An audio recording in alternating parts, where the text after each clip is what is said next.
یعنی 15 شعبان کا روزہ رکھنے میں کوئی حرج نہیں ہے، جیسے کہ آپ کو بتایا کہ نبی کریم صلی اللہ علیہ وسلم بکثرت اس مہینے میں روزہ رکھا کرتے تھے، اور اسی طریقے سے 15ویں شب میں عبادت کے لیے اہتمام کرنے میں بھی کوئی حرج نہیں ہے۔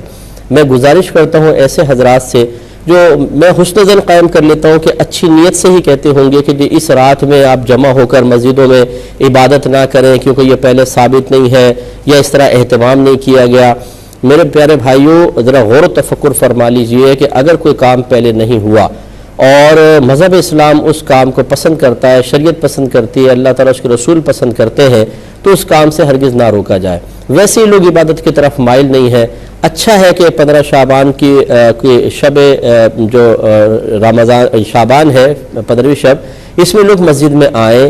اچھا ہے کہ آپ اہتمام کریں، کوئی اچھا اصلاحی بیان رکھیں تاکہ لوگ وہاں پر آئیں اور اس اصلاحی بیان کو سن کر پھر پورے سال کے لیے نمازی بن جائیں۔ اب اگر یہ کہا جائے کہ یہ پہلے تو یہ تھا نہیں، اب اس طریقے سے اہتمام، تو دیکھیں نوافل پڑھنا پہلے بھی تھا، اب بھی ہے، درود شریف پڑھنا پہلے بھی تھا، اب بھی ہے، قرآن پاک پڑھنا پہلے بھی تھا، اب بھی ہے، راتوں کو جاگنا پہلے بھی تھا، اب بھی ہے۔ لیکن اگر آپ کہیں گے خاص 15ویں شعبان کو ہی کیوں، تو اس میں کوئی حرج نہیں ہے کہ اگر لوگ کسی مخصوص وقت کو عبادت کے لیے خاص کر لیں لیکن اسے شریعت کے لازم کردہ کی طرح لازم نہ سمجھیں، اس میں کوئی حرج نہیں ہے۔ آپ بھی تو شادی بیاہ کی تاریخیں فکس کرتے ہیں نہیں کرتے ہیں؟ شریعت نے تو نہیں کہا کہ اس تاریخ میں شادی کریں، آپ اپنی سہولت کے اعتبار سے فکس کرتے ہیں اور ایسی فکس کرتے ہیں کہ ایک دفعہ کارڈ بن جائے تو پھر وہ آگے پیچھے بھی نہیں ہوتی۔ اس تخصیص کی کیا شرعی حیثیت ہے؟ شادی کرنا سنت کریم، اگر آپ نے جو دنیاوی معاملہ ہے آپ کے لیے دنیاوی ہوگا، ہمارے لیے تو یہ بھی عبادت ہے۔ ہمارے نبی کریم صلی اللہ علیہ وسلم ارشاد فرما رہے ہیں، چلے میں اور آگے چل لیتا ہوں۔ اب اس کا ذرا مجھے جواب دیجئے کہ مسجدوں میں جماعت کے اوقات مخصوص کرنا کیا نبی کریم صلی اللہ علیہ وسلم کے زمانے میں تھا؟ صحابہ کرام کے زمانے میں تھا؟ سرکار نے اس کا حکم فرمایا، صحابہ کرام نے حکم فرمایا، تو پھر آپ نے 5 نمازوں کی جماعت کے اوقات کیوں مخصوص کر رکھے ہیں؟ اور اتنے مخصوص کر رکھے ہیں کہ نہ 1 منٹ آگے ہوتا ہے نہ پیچھے ہوتا ہے۔ اگر آگے پیچھے ہو جائے تو نمازی حضرات امام صاحب کو عجیب و غریب نگاہوں سے دیکھنا شروع کر دیتے ہیں کہ امام صاحب 5 منٹ لیٹ ہو گئے ہیں۔ یہ جو تخصیص آپ نے کی ہے، بتائیں کہ اس تخصیص کی کوئی شرعی حیثیت ہے؟ کیا شریعت نے کہا تھا کہ جماعت کے لیے وقت مخصوص کرو؟ اگر ہے تو دکھائیے کہاں ہے۔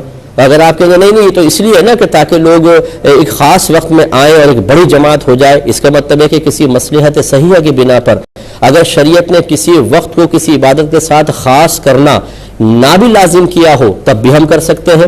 یہ تو آپ خود جواب دے رہے ہیں۔ تو اسی طریقے سے اگر 15ویں شب کو علماء اجازت دے عوام الناس کو کہ ٹھیک ہے آپ مسجد میں آئیں، خرافات سے بچیں، بستر پہ سونے سے بہتر ہے کہ مسجد میں آئیں، نوافل وغیرہ پڑھیں اور اللہ تعالیٰ کی بارگاہ میں توبہ کریں، اصلاحی بیانات سنیں اور آئندہ کے لیے اچھے منصوبے اچھے ارادے بنائیں۔ بتائیے اس میں کون سی شرعی قباحت ہے؟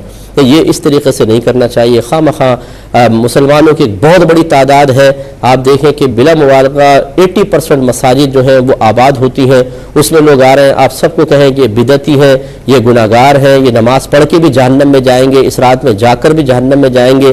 اس طرح کی باتیں کرنے کا کوئی فائدہ نہیں ہے۔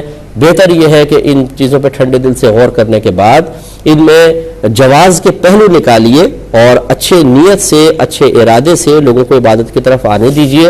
اور یہ ضرور ہے جیسے میں نے آپ کو عرض کیا کہ اصلاحی بیان رکھیں، اچھے بیان رکھیں۔ اور میں تو دیکھتا ہوں میرے بیان ہوتے ہیں الحمدللہ، میں جاتا ہوں مساجد کے اندر، اس دفعہ بھی غالباً میرے 2 یا 3 بیان ہوں گے ایک ہی رات میں، اور اللہ کا بڑا کرم ہے کتنے لوگ سامنے سے بیٹھے ہوتے ہیں جو اللہ کی بارگاہ میں توبہ کرتے ہیں، گناہوں کا احساس پیدا ہوتا ہے، عبادات کا ارادہ کرتے ہیں۔ یہ سارے فائدے نظر انداز کر کے بس اس چیز کو ہم بیس بنا لیں کہ جی وقت کیسے مخصوص کر لیا، حالانکہ اللہ کے نبی نے تو نہیں کیا تھا۔ تو جماعت کے لیے وقت مخصوص کر لیں کوئی بات نہیں، شادی بیاہ کے لیے کر لیں کوئی بات نہیں، ولیمے کے لیے کر لیں کوئی بات نہیں۔ اسی طریقے سے دارالعلوم کے اندر سال شروع ہوگا اس فکس تاریخ میں کوئی بات نہیں، دستار بندی اس تاریخ میں ہوگی کوئی بات نہیں، ختم بخاری اس تاریخ کو ہوگا کوئی بات نہیں، سلیبس یہ والا اتنا، یہ کتاب 6 مہینے تک چلے گی، یہ سال تک چلے گی، یہ ہم تخصیص کر لیں مخصوص کر لیں کوئی بات نہیں۔ یعنی یہاں کوئی بھی بات نہ ہو اور مسلمانوں کی ایک بہت بڑی تعداد مساجد میں آ کر اللہ تعالیٰ کی عبادت کر کے اس کو راضی کرنے کی کوشش کرے تو یہ بدعت ہے، یہ سب جہنم میں جائیں گے۔ تو یہ جہنم میں کیوں نہیں جائیں گے؟ جو تعویل اس کے لیے ہو سکتی ہے وہ اس کے لیے کیوں نہیں ہو سکتی ہے؟ جو جلسے جلوسوں کے لیے وقت مخصوص کیے جا سکتے ہیں تو پھر اس کے لیے وقت مخصوص کرنے میں کون سی قباحت پیدا ہو گئی؟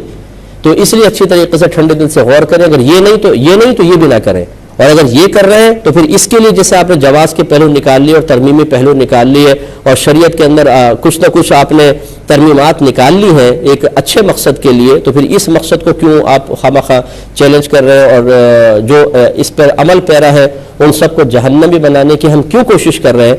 ٹھنڈے دل سے ذرا غور کریں اور پھر فیصلہ کیجیے۔